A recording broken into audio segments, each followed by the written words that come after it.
Is part of this, Emily, this recognition in a place like Australia of a Palestinian state, the unilateral recognition against the wishes of Israel and against, by the way, the wishes of the United States in recognizing a Palestinian state and effectively rewarding Hamas and Gazans for the October 7th massacre?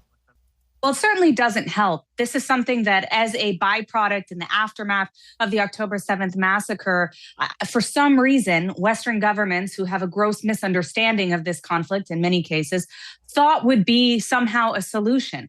But the question remains, who's going to lead the Palestinian people? There is no coherent leadership. There is no figure even that's advocating peace or dialogue or any kind of two-state solution, something which they love to promote, which they love to talk about. And yet, if you look at the polling of what Palestinians want, it's not a two-state solution. So this is really a Western fantasy, a delusion. And as much as I would love for that to be the reality in Palestinian society, it's not. And anyone who says otherwise is just kidding themselves and further allowing extremists to have more power over this conflict, and not just over this conflict, as we've seen, but also in the streets of Australia, in the streets of the UK, in the streets of New York City, where we saw another incident just today of Orthodox Jews being assaulted violently on the New York City subway. And Europe is in a very dangerous place, and the Western world writ large, Australia, Canada as well. Where do you see this heading?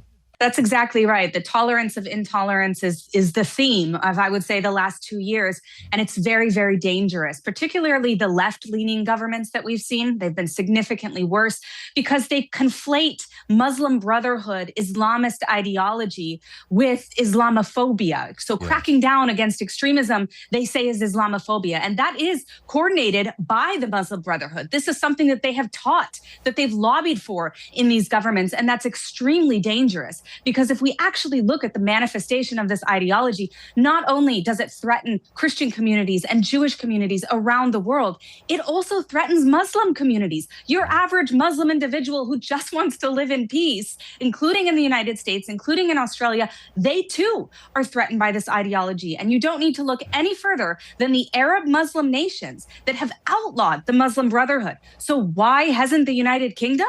Why hasn't Australia? This is something that should have been done years ago.